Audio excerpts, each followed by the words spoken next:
Welcome back to the Becoming Her podcast. You guys, Dr. Ann and I are back, and we have another fire episode, as I always say. But I'm excited to talk about this because it's something that I see often. This is definitely more of Ann's wheelhouse. So I'm going to be leaning in on her heavily for this episode, but something that she works with and sees often as well. But you guys, we're going to be talking about balanced eating after obsessive dieting.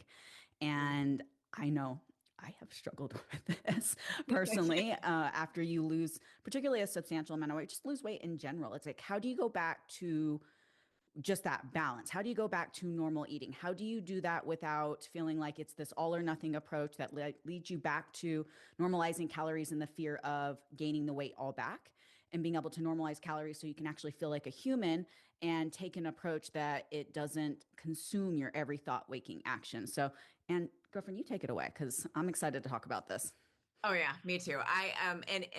Some of what I see often is that when we are human beings, and I think those of us, I'm speaking to you ladies who have done and I am one of those, I'll raise my hand, the obsessive diet circle. You will find whatever new fad thing is where somebody sells us on some weird strategy that we've never heard and eating sticks of butter or no carbs or all carbs or only carbs after 5 p.m., but while jumping and doing like One mental legged, or something. Like, yes, yeah. Like rubbing it's your stomach one legged, all the just tricks. if there were wives' tales that we could put into the diet industry, I think that we could actually have a published book and make a lot of money off of it. Although I'm not sure any of us would want to buy it at this Yeah, point. But what I see so often is people that go from one extreme to another. And so when we've had this history of yo-yo dieting and falling on and quote unquote off the wagon, what happens kind of naturally because we wired ourselves to do this is we look at learning how to eat or eating for weight loss or health even as this really extreme sport. Like you're couch to 5K, but now it's like couch to like Iron Man kind of sport. And I was one of those people. I'm also in recovery from an eating disorder, so I am speaking to all of this. And those people that have also struggled with eating disorders, this would also work for this. And the reason why I think this is so really powerful is that what I see often in my office is I hear a lot of women who didn't ever even have disordered eating that say, I can't go back there because I don't know how to do that. And every single time I do something, I get kind of crazy with it.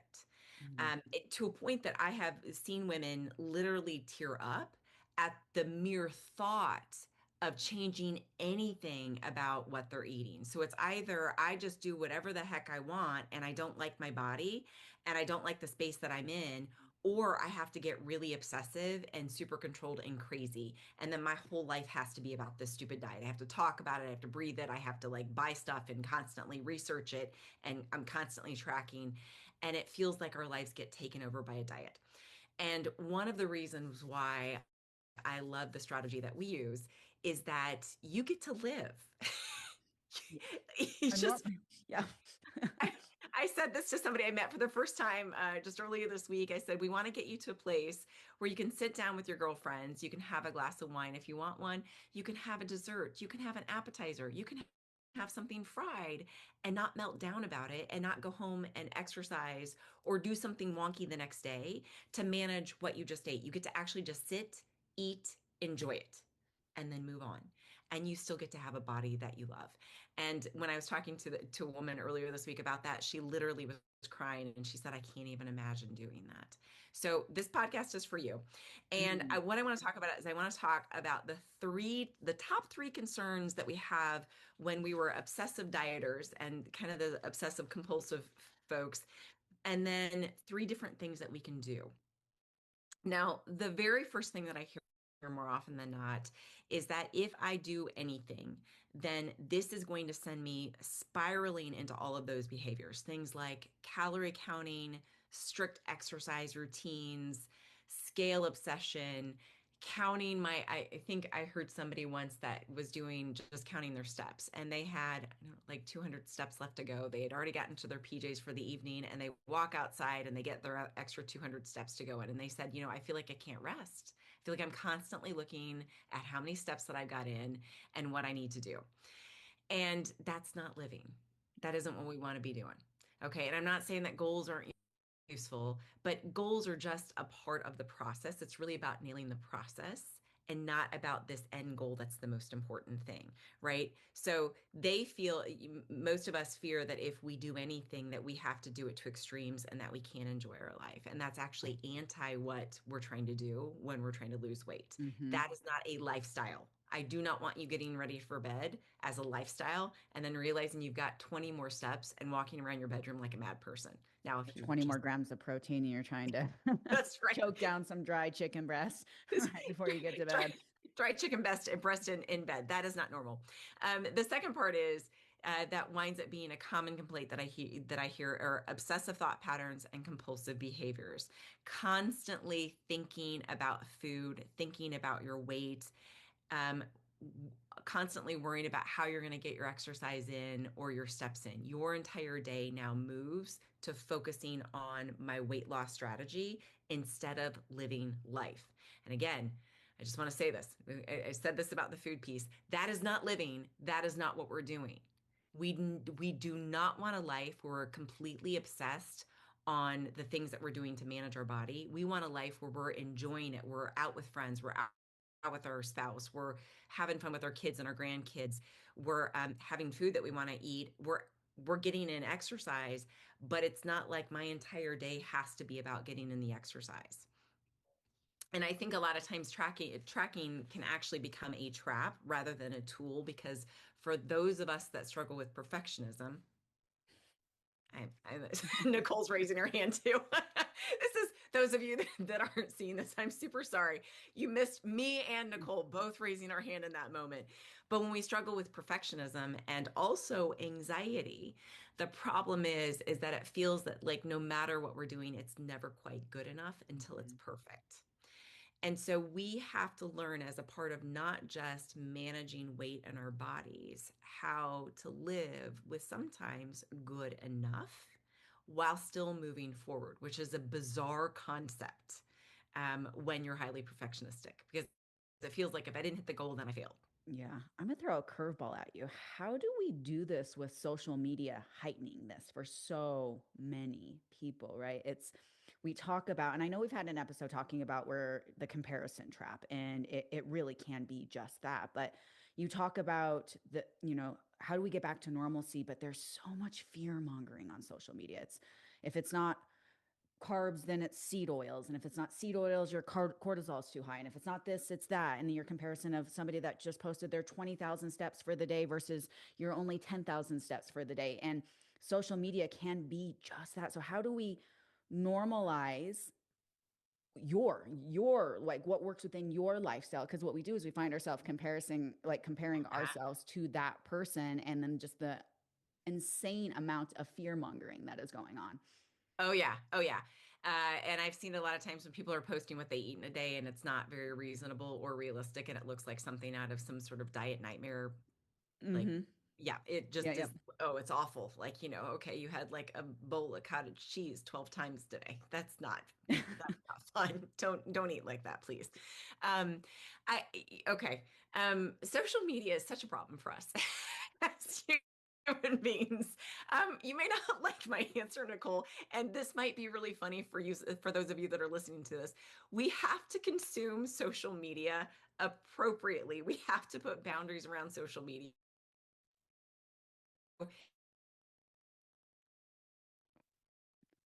Are you there? You're Goes to cut. too much. Oh, you were cutting out. Okay, I think you're back. You cut out for a Okay. second. Oh no, that's not good.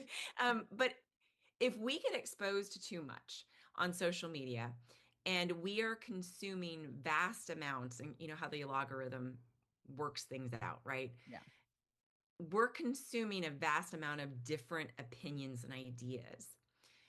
we are going to get overwhelmed with all of the options. Mm-hmm. We have to be really mindful about what it is that we're consuming and whether or not it resonates for us. So for me, what I do is that if I see something show up on social media that is not in line with anything that I know is healthy, of course I know what it is right now. I scroll past it really fast. Or if it's somebody else that says, this is what I eat in a day to look like I am a 14-year-old child, I'm like, yep, nope, that's not my, that's not for me. I don't need to see that. Um, and the reason why it's really challenging for us as human beings, and they've done studies throughout the decades on media in general, magazines, advertisements, and TV, social media consistently, and America can, I don't remember it percentage wise where we are in consumerism, but we're super high. We are extremely high in consumerism and purchasing goods. And the problem with media in America is that almost without fail, if we consume any form of advertisement, magazines, newspaper, social media, TV, okay, that by default we feel 75% worse about ourselves as human beings only 3 minutes after we start consuming that media source. It's insane. That's insane. And part of that is because there's lots of editing. Part of that is because we're getting a really glamorized version of another human being that's photoshopped to all heck, and we're only hearing the best parts. Mm-hmm. And then we compare ourselves to someone else, which may or may not be realistic for us. I mean, I recall yesterday there was a post where women said, let's everybody share what we look like unfiltered that's past the age of 40. And she's like, I'll start first. And this woman had a face that looked like she was probably 24. And instantly I was like, I'm not putting my face up. I got lots of wrinkles. I'm not doing that. I was like, and she was like 48. I was like, oh, I don't like that. Um, and so we have to be really mindful that that's happening for us, and then we have to disconnect when that's occurring, right? Like we cannot just consume blindly, and I think that's what happens sometimes with food. It's like either I get exposed to it or I don't get exposed to it. It's either I can consume it and I have no boundaries around it, or I'm not going to do any of it. Mm-hmm. So we have to be really, really cautious about who we're following and the information that we're taking in. Too much information is a bad thing. It will confuse you. Find one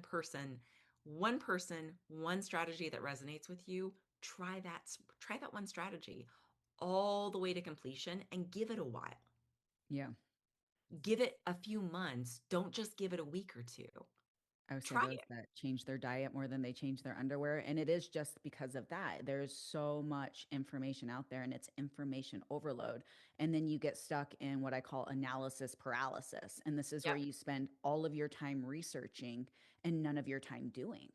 And it's Yep. like the best macro split, collagen versus greens, the best protein powder for this, and how much cardio versus weights. And we spend so much time hyper consuming, and your Pinterest board is full of high protein recipes and different options and different approaches and different videos that you save on TikTok from different influencers. And one person says high carb, another person says low carb, one person says this, another person says that. You're on TikTok for 5 minutes and you just got 20 different opinions within a 5 minute time span.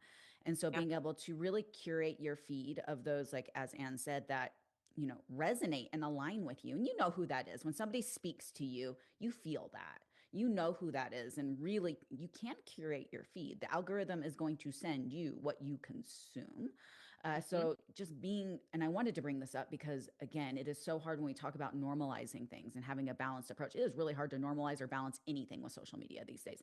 That's out the window. Oh, it's horrendous. it's Yeah. it's crazy, and so that's why I wanted to throw that in there because I think I know for a fact that people are going to, let's just say, TikTok more now these days for advice than they are their actual providers and whatnot, because it and that that can be, you find people like myself or yourself who actually know what they're talking about. But then you also have the other side, the dark side of people that are just looking to pad their pocketbooks and send you, or sell you Yeah. some glamorized pink shiny cortisol cocktail pill wrap, whatever it is out there. And so just being really, really mindful of that, because Balance just unfortunately does not exist on social media. It's Yes, extremes, and I agree. extremes sell. And be really cautious of following someone who said, I lost 100 pounds, do it like this and you can lose it too, or drink this and you can get it too. If it's one, there was a physician who said this to me once and I loved it. And she said, you didn't get you didn't get fat with a pill, you're not going to get skinny with a pill. And I'm not saying that medications can't be helpful. Please don't misunderstand me. But if it seems too good to be true, a one-hit wonder, and this is going to magically solve everything in your life, chances are that's just a diet and somebody trying to sell you something. Yep. Um, the most solid approaches are ones that kind of go against everything that you learned and the diet industry. We're not trying to sell you a package or tell you to take a single pill and it's going to make everything better or say that you got to do it exactly like we do it. We're just going to get right, like we're just giving you a strategy. You figure out how to plug in the numbers. You figure out what that looks like, what foods that you actually want to enjoy to do it. Um, and that's that more lifestyle approach, right? Because we're Mm-hmm. not doing this for another yo-yo experience. You've been there, you've done that, you bought the ticket, you've done the ride, and you didn't like the end result eventually. um, and that isn't what it is that we need to do in life, especially when we're in middle of age. Goodness, we like our bodies are so less tolerant of it, and thankfully they are, because the long race and the slow race is actually the best one for us. Mhm. Well, Okay. what So, I would say the longest approach ends up being the quickest approach, because by the time you've done the quickest approach 8 times, you could have done the longest approach and been done with it by now, kind of concept. I learned that the yep, hard way myself. yep, that is, yes, from somebody who's From done a lot personal of quick experience. approaches. Yeah. Not, I Been feel there, done that. convicted now. Thanks, Nicole. So the third part is confusion on how to actually track progress in a safe manner. And I hear this often when we talk about tracking food. I know a lot of people, I myself was one of them. When I was invited to track food, I was like, nope, I'm good. Done that, been there, bought that ticket, got really obnoxious with it and very obsessive about it. And so there are ways that we can actually get into this to get to a place that it no longer gets triggering for us, to get to a place where it's Mhm. simply just information. You can put it down, be it you went over, you went under, it's fine. I'm not a bad person. And we can talk about the strategies. Um, Nicole, anything that you wanted to add about any of those things or about some of those challenges that you've seen? No, I love that we're going to dive into the tracking piece of this, because it truly is. And I can see how, for those who have struggled with it, it becomes something that is obsessive. But being able to get to a place where it can be purely just data, and understanding that tracking should eventually lead you to a place of lifetime of freedom, knowing, understanding what those data points are and how to look at it, because it's just something that I'm so passionate about. I feel like every single person on this planet should track for a period of time, for the awareness of not how to restrict but how to fuel correctly. And that's the Mm, piece that most people miss. It's like we want to look at it, we track, and people look at it as a piece of restriction or a space of restriction, when reality, tracking gives me all the freedom in the world to eat all of my favorite foods and to understand how to fuel my body correctly, because I wouldn't have the body that I currently have if I didn't eat enough to build the body that I currently have. And that's the piece that's missing for so many, is they look at it as a way to restrict and cut out. And for most people, specifically women that we work with, it's of how do we add to. This is an add to, this is an yes, addition thing, it's not a subtraction thing. yes, yes. And I would invite you to consider that tracking a lot of times, and this is my plug on this, but tracking a lot of times is no different than getting your labs done at your doctor's office, Mm-hmm. right? So you go in, you check your cholesterol, you check where your white blood cell count is, what your iron looks like. It's not they're not saying that you're a bad person. We're just checking to see where the balance is and where we need additional stuff, right? That's it. Like, I hope you don't walk away from your doctor's office thinking that you failed if your cholesterol is high. I mean, it's just information, Mm-hmm. right? Okay, I got to do something different, more whole Exactly. grains. Yeah, exactly. All And right, oh, go ahead. go ahead. I was going to Go say, ahead. I think the perception is way off too, because you have one person who says tracking is obsessive. I could never do that. But in the same breath is on their fifth round of carnivore.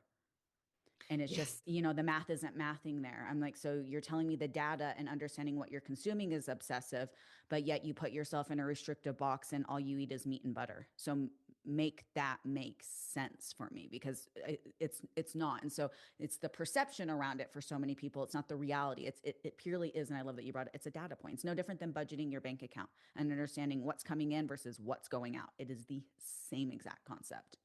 Mhm. On that note, any diet that tells you you can eat whatever you want of this category and never gain weight, they're lying to you. I'm just going to throw that out there. Yeah. I'm not saying that we can't eat more than what we think that we can. I'm saying though, if they're like, okay, eat this unrestricted because this is in this category, and then it will fill you up. Some of us don't are kind of bottomless pits because we've spent too much time dieting that we don't know what our physical cues are actually telling us. Yeah. And so be really wary of those. All right. So Weight now it's Watchers, 3 points. I'm just yeah, just throwing that out there, but okay, we can move on. yes. I, in my head, I was thinking Weight Watchers. Okay. Um, so 3 strategies for a balanced approach. First is a gentle food tracking approaches. Um, I have, and as I was starting this journey, I purchased a food scale. And this was something that was very weird for me initially because I thought, well, this is just another number. And yeah, we can get kind of obsessed about numbers, but one of the really cool ways that I like to encourage people to think about it a little bit differently is you get out that food scale and you bring in your bowl, whatever that bowl is that you use. Like I'll give an example for my breakfast routine. I do yogurt and berries, and I do this bake oat protein baked oat things that I absolutely adore every morning. That's my breakfast. And when we're using a cup, we're gonna get kind of a mishmash of how much is actually in that cup. Because I don't know about you, but sometimes I measure with my heart and that cup is Half of round. a cup to one person is different than a half of a cup to another person. And depends on what I mean, half a cup of broccoli versus half of a cup of, let's say, peanut butter. You don't really feel, you know what I mean? Like it just, like you said, Big you measure difference. with your heart. That's right. That's my rule for peanut butter. Measure with my dang heart. Okay, so what we do then is we get out that food scale. We put a bowl that we use on a regular basis, and I would measure out what 150 grams of fruit would look like and 140 grams of protein of Greek yogurt, right? And then what I want you to do is I want you to do it a few times where you measure it out. You get a really good eyeball about what that looks like in that bowl, and then we can let go of that scale. And then we can check in every now and then, maybe once a week, maybe once a month, just to see how accurate your eyeballs are. That's it. Okay. And I like doing that, especially for people that get really obsessive with numbers and get kind of neurotic, like the people that, if you're one of those people that want to take a scale to a restaurant and weigh out everything individually, please don't do that. Mm-hmm. Please don't do that. And that's because eventually your belly is going to tell you when it's full. We get really good at tracking food. Your belly will communicate to you when you're full, even though maybe it's never done that before. And that's because we can teach it as long as we're consuming on a pretty regular basis. Um, so that's one strategy. You put things in a bowl. You get a typical plate, same plate that you go and grab your dinner plate every night. You put on 3 ounces of meat or 4 ounces of meat. You get a good eyeball view of what that looks like.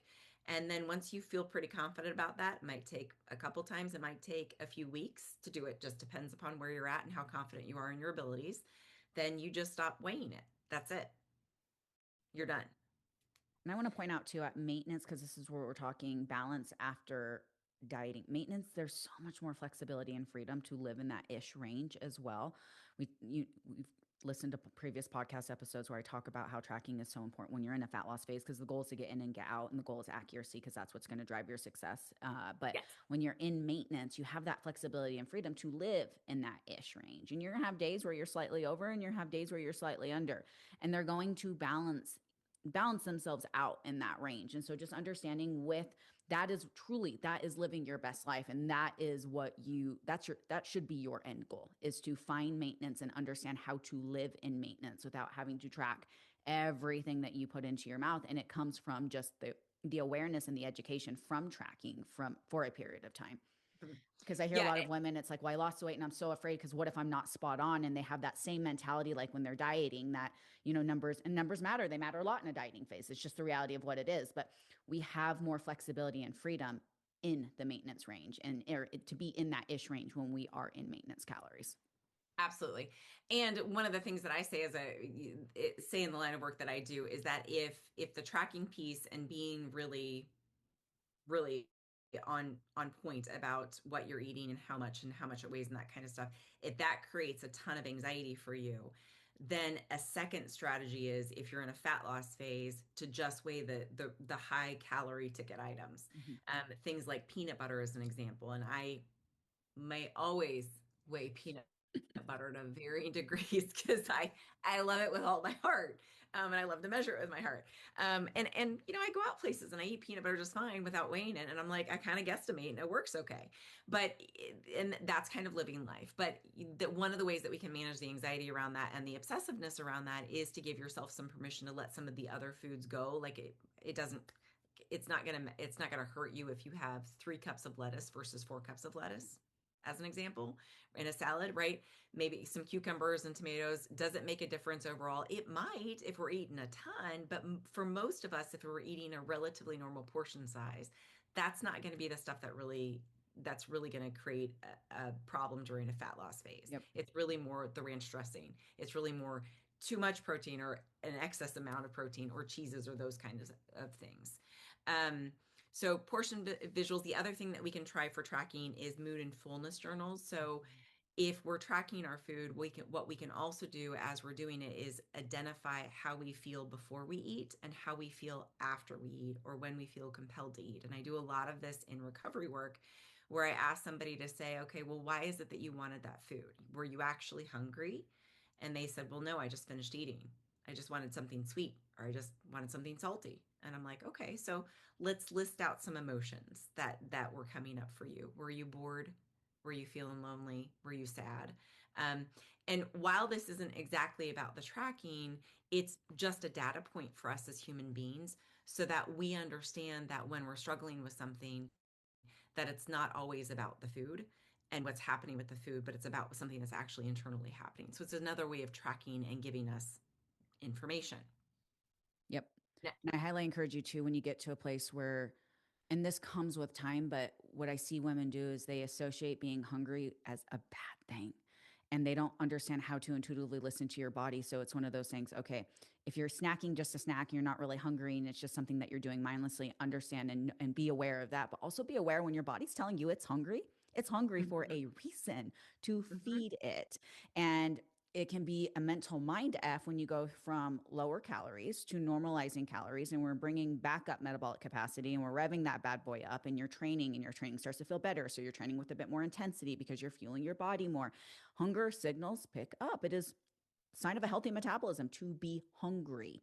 And women, it scares women. It scares them to be hungry because for a lot of that leads to binging when before we've mastered the ability to fuel our body correctly and all of those things. So being mindful in and around when your body is hungry, because I get asked this all the time, and it's like, I was hungrier today. Is it, and giving yourself permission to fuel your body correctly with extra food, and then you're gonna have days where you're not as hungry, and listen to that. If you're not, you don't have to force yourself stuff, or like, because you're not as hungry and so you're trying to meet your macros, and it's like, I have 300 extra calories, so you're just choking down food. I mean, and of course there is context here. If this is an everyday thing and you're struggling to hit your calories, and we know that we could be increasing calories, and it typically tends to be more of a mental thing than it is a physical thing, there's something there. But I'm just saying, give yourself freedom to allow yourself to be hungry and to celebrate that is not necessarily a bad thing. It's your body saying, hey, feed me.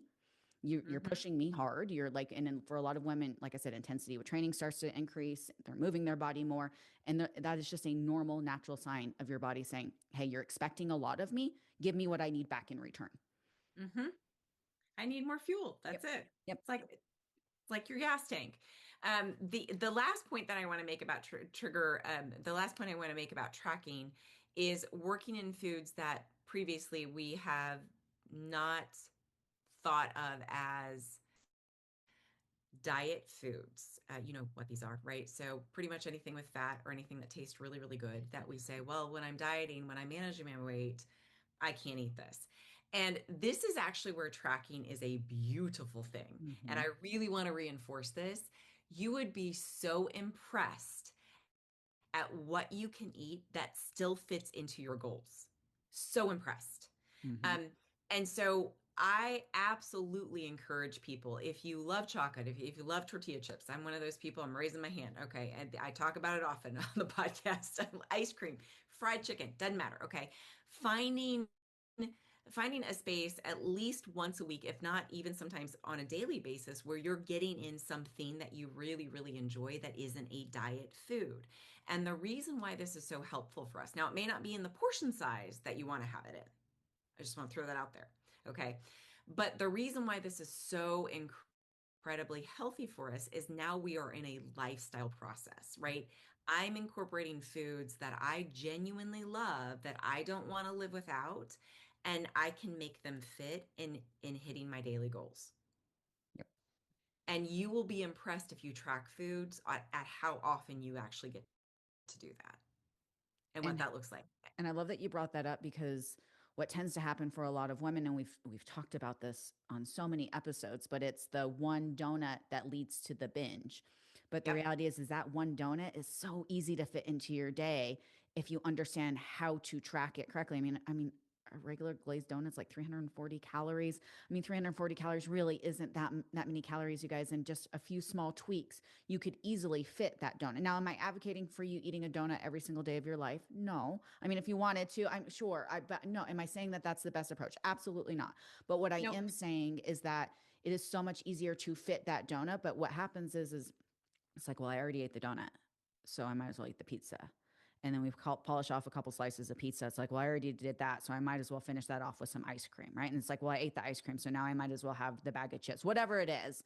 But it leads to that binging because we had that one thing, and in reality, that one thing, what you think has completely thrown you out of the realm of being able to stay on track, is just so much easier with a few small tweaks to be able to fit into your day than you ever thought possible. Yes. And this is why this is a lifestyle approach, because if you like the pizza, if you like the ice cream, those are just other days that we're putting those in. This isn't like a one and done. And I've been quote unquote bad today. This is like I fell off the wagon. I'm no longer on the diet. I gave myself my least favorite word, cheat day. Please don't use that. Don't ever use a cheat day. You're not cheating anybody anything. Your body still knows that you're eating pizza and ice cream and all the good stuff. And Okay. you're just giving There, yourself permission to binge. That's all a cheat date is. It's just yes, permission to binge. That's all it yes, is. Call it for what it is. It's like if you're going to do it, at least label it correctly so you can feel that because it's not cheating. You cheat, heaven forbid, on your taxes or like a test. You don't cheat on your diet. that's right. That's right. And the reason why that works is because you get to have pizza, you could get to have ice cream, donuts, cupcakes, all the things. We don't get to have them all in the same day. Okay. Yep. Just like just like when we go on vacation, you don't spend everything in your savings account. Nope. I hope you don't. Um, right, because then we wind up broke. And so learning how to actually incorporate those, and that's where tracking can be beneficial. And instead of feeling the anxiety about it, like the gratitude that I was able to do it simply. That's it. Okay. Um, Second strategy, managing the obsessive thought patterns. So this one is kind of challenging because I think when we engage in a lot of obsessiveness and compulsive behavior, what happens is that the more that we do it, the more our brain is focused on it. And so, for those of us that have had this long-standing history of yo-yo dieting and obsessiveness, when we go into tracking, when we go into managing weight, we kind of like go with like full gusto and we want to do it all. And we get really obnoxious really fast. So I would invite people to consider boundaries, not just boundaries with tracking. So instead of it being I had a single tortilla chip, I need to record that in my app. Okay. Grand scheme of things, that single tortilla chip is not going to hurt you. If you're doing that 20 times a day, we need to talk about it, but then you can record it at the end of the day. Okay. So a boundary with tracking, putting it in at the end of the day or putting in your day before you start your day, just as an estimate of like, this is what I'm going to do. And I'm just going to follow what's here. Also, we need to and we're going to have to do this, practice thought and behavior redirection. So if you're somebody that really wants to go over tracking, or you're somebody who is constantly planning out tomorrow and what you get to eat tomorrow, we've got to interrupt that, because otherwise we're creating there's a really interesting phenomenon that occurs with delayed gratification, and this is where obsessiveness can come with this, especially when food becomes our target. where we release dopamine in anticipation of being able to eat. It happens as well with gambling. It's delayed gratification dopamine release. So I get so excited about the potential of being able to gamble that my body is actually giving me a flood of dopamine in advance of that. So it winds up reinforcing this obsessive pattern. Mm. So what we have to do is we have to give ourselves something else to focus on. This is where having other hobbies that we enjoy and we're investing in ourselves and feel proud of ourselves is beneficial. So if you're in that space in life where you've kind of done what you need to do for your career, maybe you've got kids that have moved out, you have a lot more spare time, this might be a wonderful opportunity for you to take up line dancing, learn a new trade, figure out how to crochet, do something that you feel like is actually growing you as a human being, but something directionally that we can do when we start obsessing about food or exercise. That gives us, and again, you said this program is one of addition, not subtraction. That gives us something to do instead of Mhm. something that we have to take away. So instead of it being, and I see so many people do this, I'm just sitting there thinking about food and what I'm going to do and when I'm going to get in my steps and all this other stuff. Now it becomes, well, I've done my tracking for the day or I planned out my meal for the day. Now I'm going to go and I'm going to go knit or I'm going to go sit down and crochet or I'm going to write a journal or I'm going to write a novel that I've always been wanting to write. Um, but if we combine it with something that actually grows us as human beings and something that we feel proud of, we're managing self esteem in conjunction with obsessive thought patterns. I love that. Um, Anything that you wanted to add to that? What about those? Actually, we have somebody on the team who had brought this up, and we were talking about this and just finding things that you enjoy outside of these, like we were saying, the obsessive thought patterns, finding things that you can pour your energy into. What about those who find and the joy in pouring energy into baking? That is a big thing for women. Oh, And I'm talking, like sourdough is all the rage and the baked goods. And I love baking. I yep. love I love being in the kitchen. I love seeing just I don't know, just being creative. And I personally love being able to macrofy things. That's really fun for me. But Uh-huh. what about those that have like how do you separate that? Because it's a struggle of it's like I really enjoy this thing. And so we were coaching through that. It's like, okay, can this just be about the thing that you really enjoy without it being about the food? And it's like, well, how do I enjoy this thing but not enjoy the food that I just baked? So I'd love to hear your thoughts on that.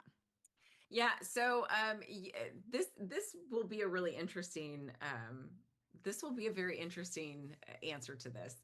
And one of the preferences that I have just in the line of work that I do is that if you're baking something that you give yourself permission to at least eat some of it. So if you are baking sourdough bread, for example, and you're constantly baking for other people, and this is one of the strategies also to manage this. So if you're baking things and you're like, well, I don't want to eat an entire loaf of sourdough, that would be me. um, that it's totally fine that we're giving it away. We're giving it as a gift to the neighbors. Mm-hmm. We're enjoying because that's a creative process, and And that she does that. She bakes for her friends and her neighbors, and that's yeah. what she does. But she struggles to disconnect of wanting to eat it, even though it's a hobby for her. So it's like that double edged sword. Yes. So yes. So the hard part is it again goes back to kind of the donuts and the pizza and the ice cream. That if you figure out, and I we can do a podcast episode on this where I talk about how to cultivate healthy boundaries around hard foods. But if I am making sourdough, let's say I make 5 sourdough loaves every week.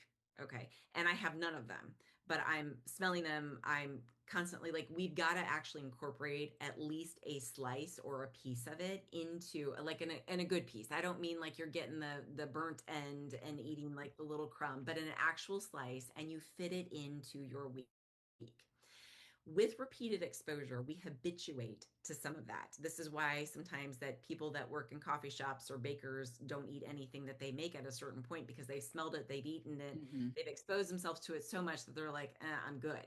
But if we're craving it, we actually have to consume it and we have to actually figure out how to consume it in a safe way. It can be useful for us to give it out. I certainly give out food. I eat I think everything that I bake, but I don't always I'll make cookies for my kids and I don't always feel like eating cookies. So sometimes Hmm. I'll just be like, I made this for you guys, and then they'll eat it and it'll be gone in like 2 days. Yeah. Okay, well, that was fast. But if it's something that you're craving, you do need to actually work it into your week at least once, and a good slice, not again the crumbles. Um, Outside of that, what happens to us is that we keep re-exposing ourselves to something that we're craving, we're wanting, and that's when we'll actually binge on it. Mm. And so we got to be really, really cautious with this, because if you really love it and you get to smell it and you're exposing yourself to it, we're setting ourselves up for failure when we do that. Yep. And this comes into understanding to how to fuel your body correctly because those things are there, but they lose their appeal when you're fueling your body correctly. You're eating enough food, you're eating enough calories, right? The need to want to binge on those things is just less likely. I just made a batch of uh, I love all things fall. I am if loving all things fall is wrong, I don't want to be right. It's like my favorite time of year. I love everything pumpkin, apple, snickerdoodle. Like Yes. it is Yes. my love language. I could live in fall. I love to dream about it. Just it's a part of my identity. And so I made these like little mini muffins Mm-hmm. that it's basically just a box of apple spice quick bread mix, and then I put a can of pumpkin in there. I put a couple servings of brown sugar protein powder and a fourth of cup of Lily's white chocolate chips, and I made them into just like little mini muffins. And I am just so grateful for this journey and the place of which I am because I made them. I had one and I was good. They sit on the counter and I don't have to eat them because they're there. But if this were Nicole, 7 years ago, when I was starving myself constantly and constantly dieting, there's no way I could have muffins in the house and not just eat the whole thing in one sitting. In one sitting. But it's like I eat plenty of protein, I eat plenty of whole foods. My body's fed, it's satiated, and it loses its power. It's like if I want it, I could fit 5 of them into my day if I really wanted to, but I'm good with one. And so I just really encourage women to ultimately that's the real glow up, is to get to a place where you understand how to fuel your body correctly because it puts you in the driver's seat when it comes to your relationship with food. Yes, yes. And one of the really quick, I'll throw this in here, that one of the really quick hacks, especially for food that we haven't given ourselves permission to eat in a normal fashion in an appropriate serving size. One of the really quality hacks that I like to encourage people to do is sub out the sugar for monk fruit or stevia Mm-hmm. initially, to get yourself accustomed to eating some of these foods that you used to binge on. And when we do that, because sugar can give us this huge dopamine rush, which is that addiction hormone, um, when we're only getting it in the monk fruit and stevia, it has less of a glucose impact on us, so we don't crave it the same way. And Mm-hmm. it's a really great introduction to some of those problematic foods. And I don't think there's a place because people will demonize. I don't think there's I don't think there's anything wrong with cutting them out for a period of time as you Absolutely start not. to Yeah. understand how to fuel your body correctly. But there, it becomes obsessive, and where it crosses the line, you're like, I can never eat that thing again. And I know, Anne, you've had people talk about this because you're like, no, like never saying I'm never eating this thing again. And people go on attack. Well, if it's there, I'm going to eat it, and it's just better for me to cut it out for the rest of my life and just never have again. And it's like, there's nothing wrong with pulling those things out. And we do this on our team, specifically in the very beginning, we will pull out Yep. these trigger foods, these foods that tend to not, digest well for a lot of women, gluten, dairy, that kind of thing for a period of time, and then slowly start to reintroduce these things when we understand how to fuel our body correctly, when we understand what that looks like to eat the appropriate amount of calories. And there is a place because I again would love your thoughts. I see so many women in this like, well, I'm just never eating again, and that's obviously not going to work. But there's nothing wrong with pulling it out for a period of time as you start to develop new skills Yes. and new viewpoints in relationship with food itself. 100%. And that is what we know as in addiction literature, that is called a dopamine fast. And dopamine fasts are really, really good. Usually, once we go about 30 to 45 days with a dopamine fast, it gets out of our body, and that response can be, and then we have to bring it back in a way that's really measured. And I think one of the episodes one of our earliest episodes that we talked about this, there was someone that had cookies or something that they struggled with. Oh I can't yeah, remember the yeah, yeah. It specific. was macaroons. Yes, It was yes. macaroons. Yep. And she's And like she couldn't eat one without eating 20 because they're so small and just easy to pop. And I encouraged her to eat like 3 of them a day because they are small, and a serving was like 3 macaroons or something like that. And she's like, Nicole, I don't want a macaroon. By the next week, she's like, I'm so over macaroons. But yes, yes, yeah. Yes. And you did exactly that. So that's how we reintroduce it is we bring it back and we do it in such a structured way and we have so many rules around it or so many goals around it that like you wind up then because binging initially when we're binging it's oftentimes because our restrictive diet was so restrictive that we were too hungry and so the body's natural healthy reaction is to binge but when we do that too often because of yo-yo dieting and lots of restriction what happens is that we actually teach our body how to consume certain foods in a binge like fashion. So we develop associations with those high sugar foods, those trigger foods, the hard foods for us that the diet says never again.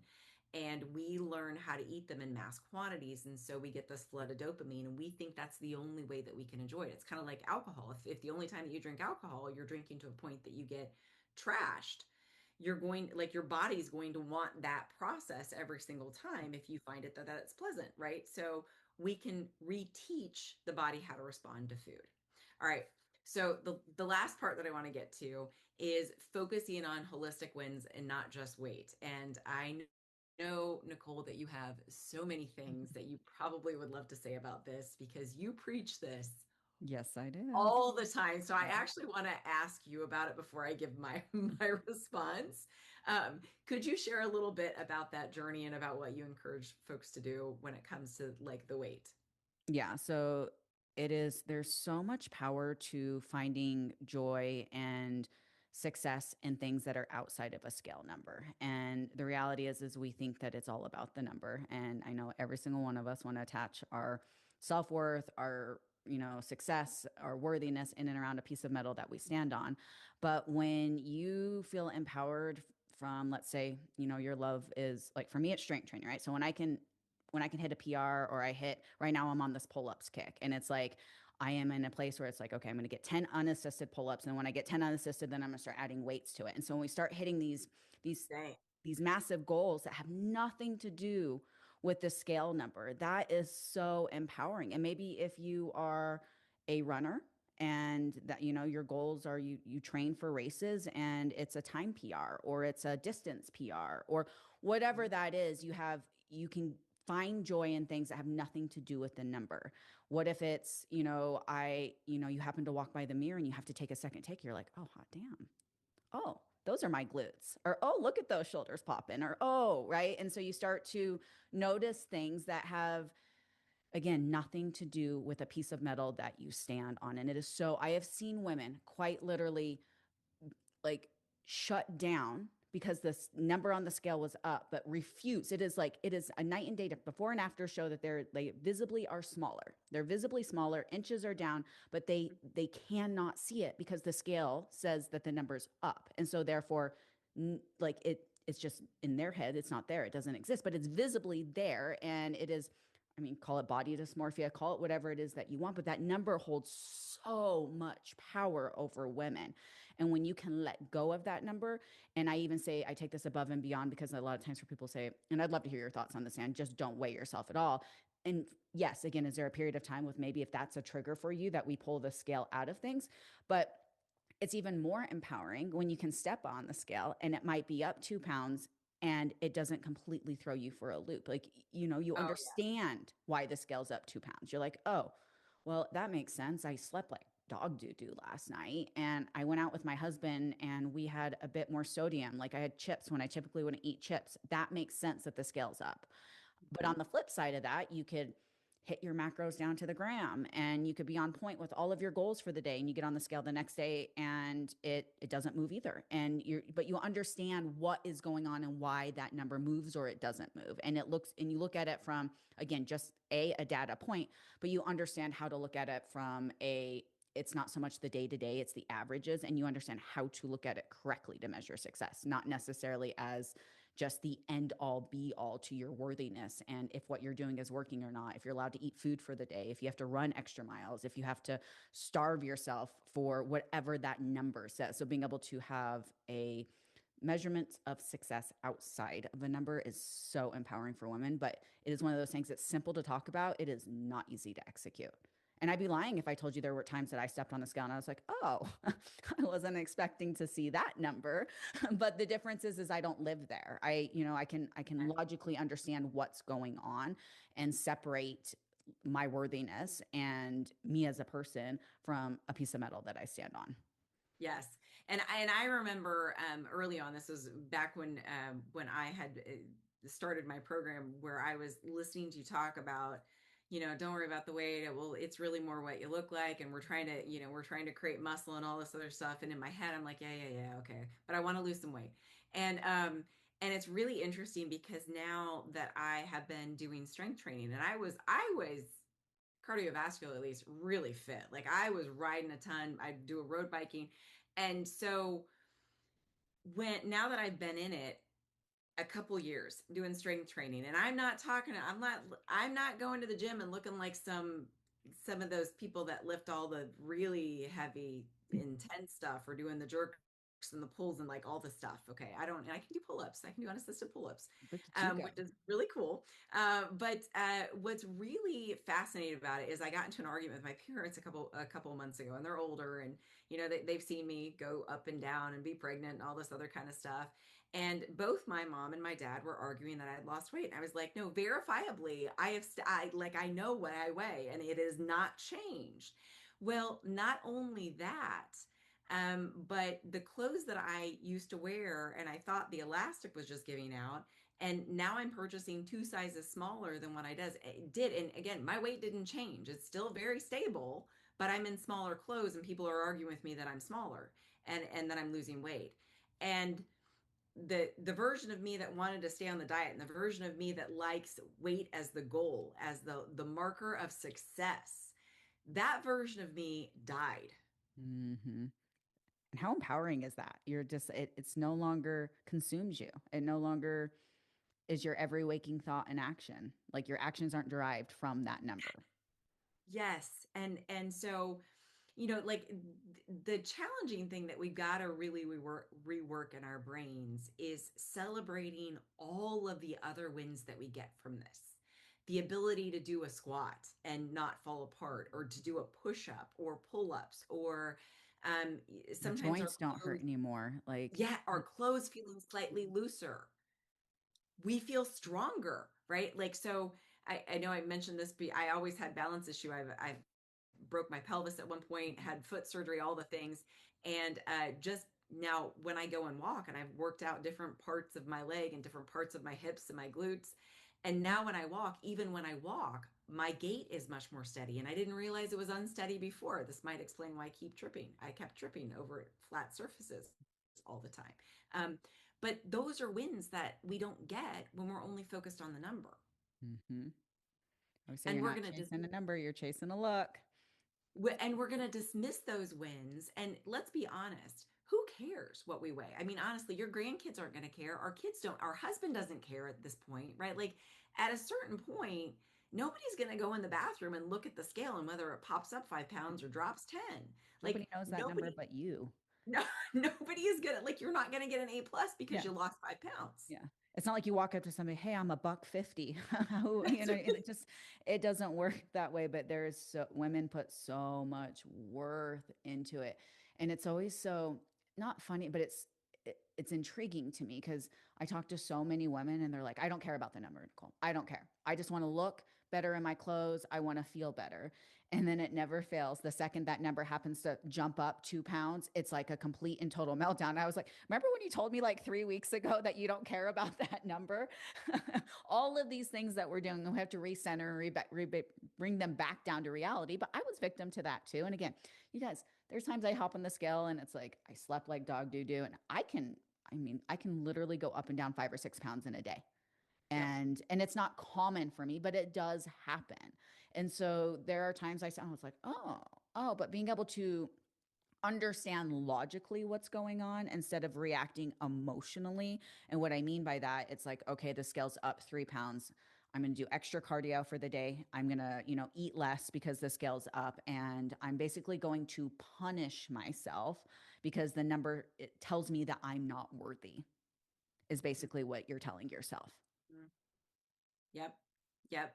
And once we let go of that as our identity, once we let go of that number and whatever we attach to what that number meant, and we start living a life that we're proud of, right? And that's really, honestly, that's where we want to go, right? The biggest compliment that I get is the fact that even from my kids, they're like, wow, mom, you can do that. Wow. Like, or somebody meets me out in public and they will say, and I'm just walking around. I'm not even like my hair is up and I have no makeup and I look all the wrinkles and all the things and they're like, you look so disciplined.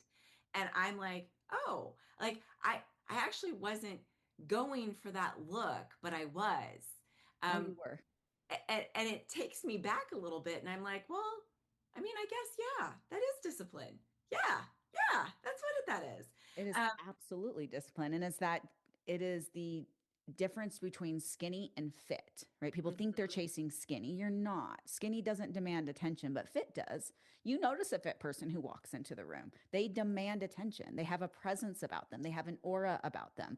And that is just the reality of what it is. You open the door to more opportunities when you're fit. You show up differently when you're fit.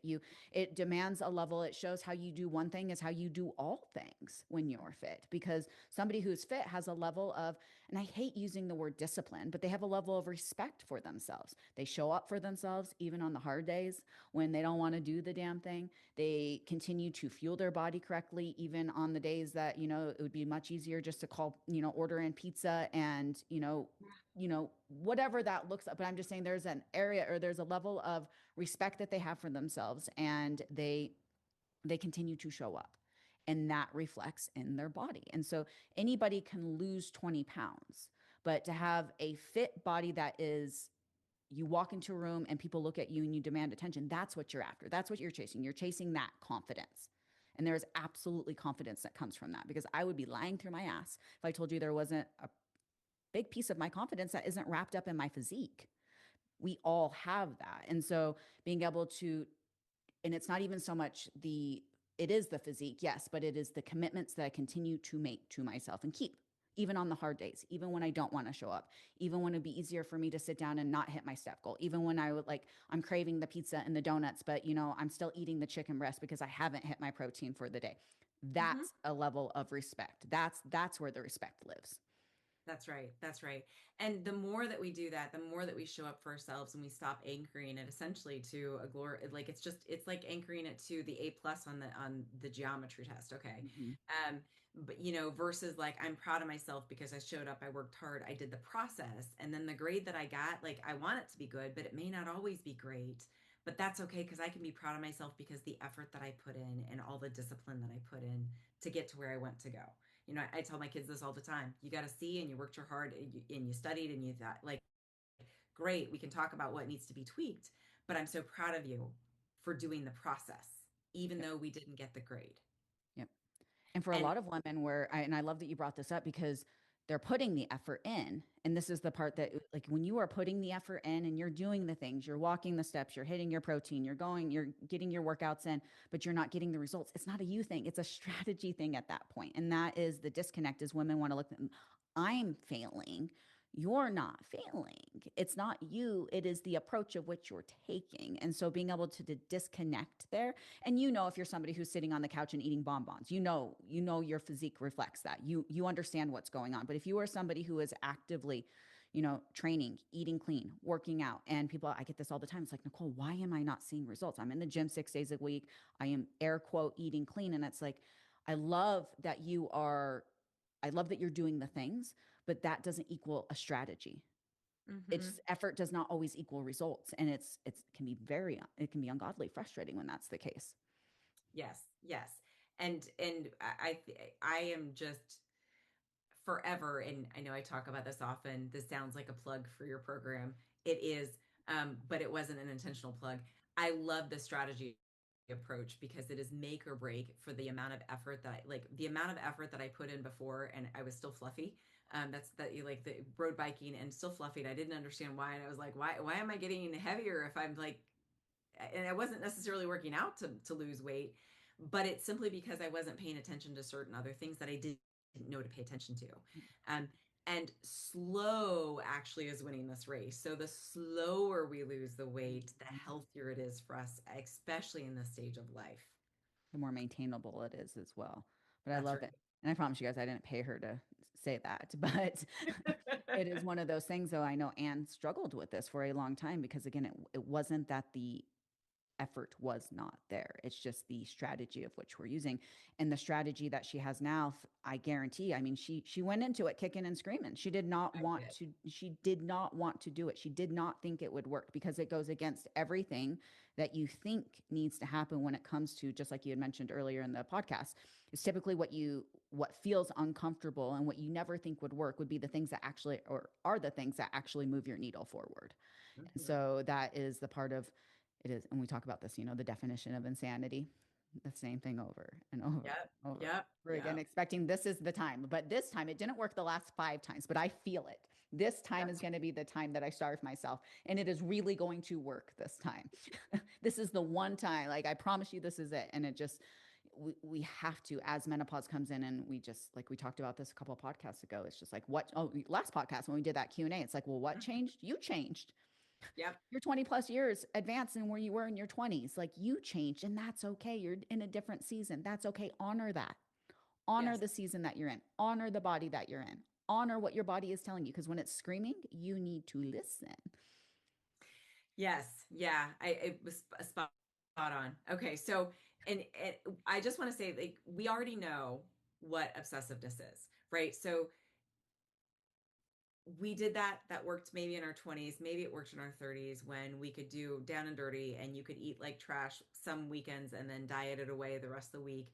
We know how to live under this, but what moving forward looks like is it has to be different.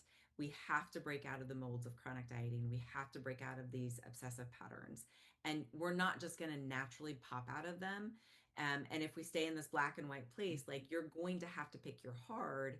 But moving forward, if we approach it with a lot more grace and a lot more softness and some wisdom around it, it absolutely can be done. And on the other side is complete freedom. Mm. Absolute freedom. I love that. I love that. And I love that you brought up the black and white because that is what it is for so many women. It's either I'm losing weight or I'm gaining weight. I have no idea how to live in the gray where I'm sustaining and maintaining. And that's your best life, you guys. That is your best life. And that's truly wholeheartedly what I want for every single female to exist because this is where date night with your husband is. This is where girls' night outs are at. This is where, living your best life of just think about the mental bandwidth for so many women, and that and I know you deal more extensively with this than I do, but the mental bandwidth that would be freed in your Oh, head, the mental gymnastics that are played, just not spending time of, can I eat that? Should I eat that? Is that bad for me? Am I going to gain 5 pounds? I just, how much more clarity would you have upstairs if you could release that? And there just was no longer, the mental gymnastics were no longer there. yeah. Oh, yeah.